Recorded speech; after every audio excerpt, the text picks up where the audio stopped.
Assalamualaikum warahmatullahi wabarakatuh. Saya Jilal Azizi Rohim dari Sekolah SMK Negeri 16 Jakarta. Kali ini saya akan menyimpulkan sebuah materi, yaitu integrasi nasional dan ancaman-ancaman yang dihadapi oleh bangsa Indonesia saat ini. Yang pertama ada integrasi nasional. Apa sih itu integrasi nasional? Integrasi nasional adalah suatu upaya dan proses dalam mempersatukan perbedaan-perbedaan yang ada pada suatu negara sehingga terciptanya keselarasan dan keserasian secara nasional.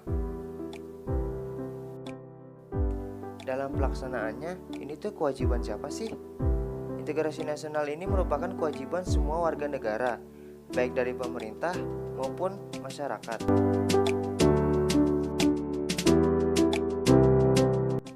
Yang kedua ada ancaman.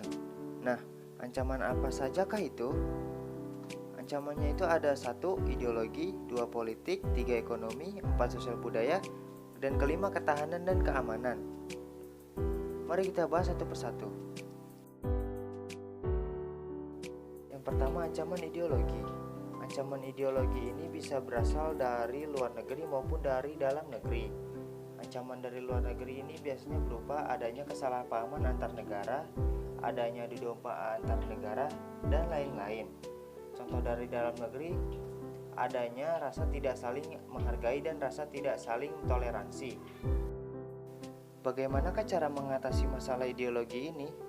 Cara mengatasinya adalah dengan cara memperkuat persatuan dan kesatuan sehingga tidak terjadi yang namanya perpecahan. Yang kedua, ancaman politik. Ancaman politik ini adalah merupakan ancaman yang biasanya terjadi pada bidang pemerintahan, yang biasanya berupa suap menyuap, korupsi, dan lain-lain. Cara mengatasinya adalah dengan cara adanya kesadaran antara pemerintah atau warga negara untuk mencegah atau mengatasi masalah tersebut.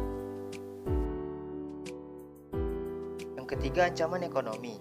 Ancaman ekonomi ini dapat berupa hal yang membahayakan finansial atau pertumbuhan ekonomi suatu negara.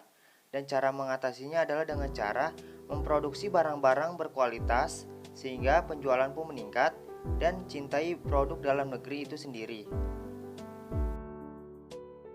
Yang keempat, ancaman sosial budaya. Ancaman sosial budaya ini dapat berupa adanya budaya asing dari negara lain yang bersifat negatif yang masuk ke dalam suatu negara.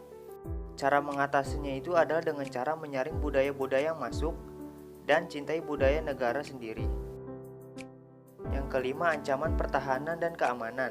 Ancaman ini biasanya berupa ancaman yang bersifat militer.